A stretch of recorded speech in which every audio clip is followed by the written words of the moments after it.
Hello everyone, কেমন আছো তোমরা সবাই? আশা করি অনেক অনেক ভালো আছো। আর তোমরা তো জানোই আজকে আমাদের বাড়িতে পুজো। তো আগের ব্লগে দেখিয়েছি যে বাড়িতে প্যান্ডেল ম্যান্ডেল সবই কমপ্লিট হয়ে গেছে। আর এখন আমরা সকলে মিলে বেরিয়ে পড়েছি ঠাকুর আনতে। তো আমাদের বাড়ি থেকে বেশিক্ষণ লাগে নয়, 10-15 মিনিট লাগে হেঁটে হেঁটে, 10 মিনিট মতনই লাগে, 10 থেকে 12 মিনিটের মধ্যে। তো এখন যাচ্ছি আমরা হেঁটে হেঁটে ঠাকুর আনতে। আর এই যে ভাইটাই সবাই বেরিয়ে গেল সামনে, আর আমরা হেঁটে হেঁটেই যাব। আর বাচ্চাগুলোকে নিয়ে এসছে, ওরা শুধু দৌড়াদৌড়ি করছে রাস্তা দিয়ে। এমনিতেই অনেক গাড়ি টাড়ি যাচ্ছে। আর এখানে আছে পারমিতা, বোন, সবাই আছে সামনে। আর ভিডিওটা যেহেতু একটু বড় হয়ে যাচ্ছে, ওর জন্য একটু স্পিড বাড়িয়ে দিয়েছি। আর এখন চলে এসছি আমরা বাজারে, বাজার পার করে চলে এসেছি যেখানটায় ঠাকুর বায়না দেওয়া হয়েছে, যে দাদাটাদের বাড়ি আর কি, ওনাদের বাড়ি। এখন আমরা সকলেই যাচ্ছি, পারমিতা, বোন, সবাই সামনে। এই যে বাবু সাইকেল নিয়ে, আর ওদিকে রাজ আর ভাই ভ্যান নিয়ে এসছে মাসির বাড়ির থেকে। আর ওই পাশের বাড়িটা হচ্ছে আমার বড় মাসির বাড়ি।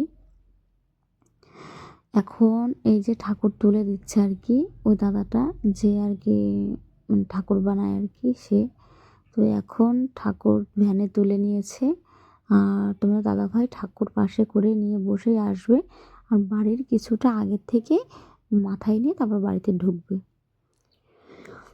আর বাচ্চারা বলছে আমরা ভ্যানে উঠে যাব।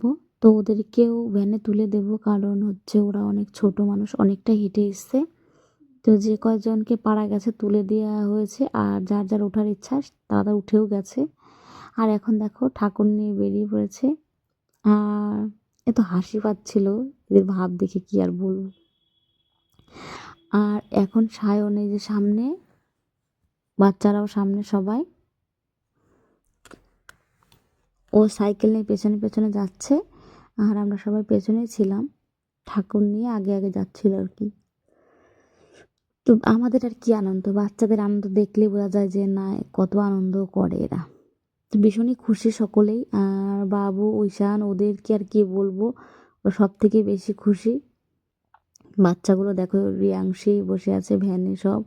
আর সুরাজকে উঠতে বলা হয়েছে, উঠছে না, হেঁটে হেঁটেই যাচ্ছে। আর বোন সামনে গঙ্গা জল ছিটাতে ছিটাতে যাচ্ছে, এটাই নিয়ম। আর বাড়িতে সকলে এসছে, আত্মীয় স্বজন, বোন, তারপরে দিদি, আমার যা, দেওর, ননদ, সবাই মানে সকলেই বাড়িতে। মানে বাড়িটা পুরো একদম জমজমাটি হয়ে গেছে। সবাই এক জায়গায় হলে এমনিতেই আনন্দ হয়। আর অনেক দিন বাদে সকলেই আমরা একসাথে হয়েছি, তো ভীষণই ভালো লাগছিল। তো আস্তে আস্তে মানে পরে ব্লগে দেখাবো যে ঠাকুর পুজোর থেকে আর হচ্ছে তোমার প্রসাদ বিতরণ সব কিছুই। কারণ একটা ব্লগে দেখালে না অনেকটাই বড় হয়ে যাচ্ছে, ওর জন্য পাট পাট করে দেওয়া হবে, তোমরা দেখবে। আর এই যে বাবু হাই করছে, আর হচ্ছে ঢাকি মশাই পেছনে ঢাক বাজাতে বাজাতে যাচ্ছিল। তো এই যে চলে এসেছি আমরা বাজারে, বাজারটা পার করে গিয়েই বেশিক্ষণ লাগে না, একটু পরেই চলে আসবো বাড়িতে, মানে বেশি দূর তো নয়। আর এই যে স্কুল, প্রাইমারি স্কুল, স্কুলের সাইড দিয়ে সামনে দিয়ে রাস্তা। তো সকলেই আমরা হেঁটে যাচ্ছিলাম, আরও ভাবছিল ওরা সকলেই আসবে আর কি বাড়ির থেকে। তো সবাই তো আসতে পারেনি, কারণ বাড়িতে অনেক লোকজন, তারপরে হচ্ছে অনেক লোকের আয়োজন আছে, সেদিকেও খেয়াল রাখতে হচ্ছে। আর হচ্ছে এই যে দেখতে পাচ্ছ পারমিতা, ও আমাদের বাড়িতে পুজো করছে, ও পুজো করবে আর কি। তো বললো মামি পুজো করলাম, যে হ্যাঁ ঠিক আছে কর। তো পুজো করছে। আর বাবু দেখো, ঈশান, সবাই আছে। আর দিকে সোম আবার সাইকেল নিয়ে এসছে। আর এই দেখো, এই পুচকু পুচকু এগুলো আবার ঢাক বাজাচ্ছিল, তো সেটাও একটু তুললাম। ওরা আর কি ভাই হয়, ননদ মানে কি হয়, দেওর হয় আর কি, ছোট ছোট। তো ওইটা হচ্ছে আমার শাশুড়ি জেঠিমাদের বাড়ি আর কি। তো এখন এই যে ঠাকুর নিয়ে যাচ্ছি।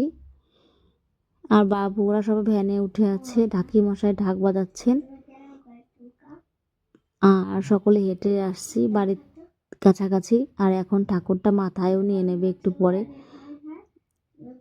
আর ভালোই রোদ উঠেছিল, কারণ যেহেতু তাড়াতাড়ি আমাদের আবার 4টের মধ্যেই ঠাকুর পুজো কমপ্লিট করে ঠাকুর বিসর্জন দিতে হবে, ওই জন্য সকলে এখন আমরা দাঁড়িয়ে আছে আর কি। দেখছি সাবধানে ঠাকুরটাকে নিয়ে এখন বাড়ি যেতে পারলেই হলো।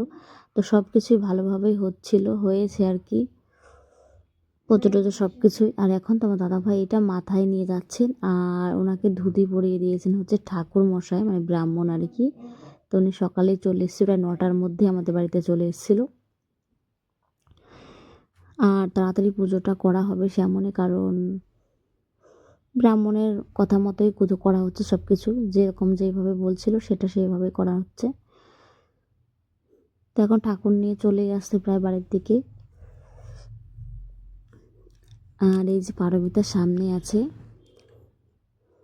আর রাতে হবে হচ্ছে মানে পুজোর প্রসাদ আর কি করা হচ্ছে, খিচুড়ি, ঘ্যাট, প্রসাদ সব কিছু আছে। আর ওই যে আমার ননদ রাস্তায় দাঁড়িয়ে আছে, এদিকে ঈশান দৌড়ে চলে আসছে। আর ঠাকুরটা এখন খুব সাবধানে আনতে হচ্ছিল, কারণ আমাদের বাড়িতে অনেকই গাছপালা বেশি আর কি, সেই জন্য সাবধানে নিয়ে আসতে হচ্ছিল। আর রাস্তায় পুরো একদম ইটগুলোতে বোনের পায়ে লাগছিল, ওর জন্য সাবধানে সবাই আসছিল। আর এখন এই যে ব্রাহ্মণ, শ্বশুরমশাই, তোমার দাদাভাই সকলেই ধরে ঠাকুর নামিয়ে নিল। এখন একটু এখানে মাকে রাখবে, রেখে বরণ করবে, বরণ টরণ করে তারপরে হচ্ছে তোমার দেবে আর কি, মানে যেখানে ঠাকুর তোলার আসন বানিয়েছে আর কি, সেখানটায় বেদি বলে যাকে। তো চলো, আমার ভিডিওটি কেমন লাগলো তোমরা কমেন্ট করে জানাও।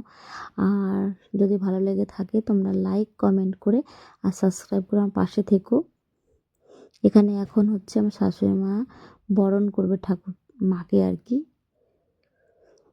তো যা যা লাগে বোন তো এনেই দিল। আর ওর ঠাম্মা এখন বরণ করছে ঠাকুরকে, আর ওদিকে মানে প্রসাদ তৈরি হচ্ছে ওই সাইডে। আর সবাই দেখো মুখ টুক আটকে নিয়ে প্রসাদ রেডি করছে। এদিকে ও দাদু সবাই দাঁড়িয়ে আছে, তোমার দাদা ভাই সকলেই আছে। আর মাকে এখন বরণ করছেন আমার শাশুড়ি মা, এখন উনি বরণ করে তারপর সকলে ধরে ঠাকুরকে বসানো হবে তারপর। তো দেখো মায়ের মূর্তিটা খুব সুন্দর হয়েছিল, ভীষণই ভালো লাগছিল। আর পুজো টুজো সব কিছু বেশ ভালোভাবেই হয়ে গেছে, সেটাও তোমাদের নেক্সট ব্লগে দেখাবো। আর আমরা অনেকেই আনন্দ করেছিলাম পুজোর পরে, সেটাও দেখাবো মানে পরের ব্লগে আর কি। তো দেখতে থাকো।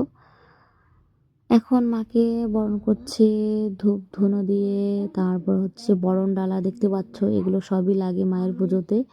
অনেক কিছু নিয়ম থাকে, অন্যান্য পুজো যেরকম, কিন্তু মায়ের পুজোতে অনেক কিছু, অনেক নিয়ম আছে, সেগুলো সব ভালোভাবে করতে হয়। তো সব কিছুই সব পরিপূর্ণভাবেই করা হচ্ছিল, যতটুকুনি মানে মা চাইছে সেরকমই। নিজের ইচ্ছেতে তো কিছুই হয় না, ভগবান যেটা চাই সেটাই হয়। তারপরে এই যে এখন ঠাকুরমশাই তো দাদাভাই ঠাকুর তুলে দিল আর কি। তো ভীষণ ভালোভাবে পুজো হয়েছে। আর এখন মাকে ঠিকঠাকভাবে বসানো হচ্ছে।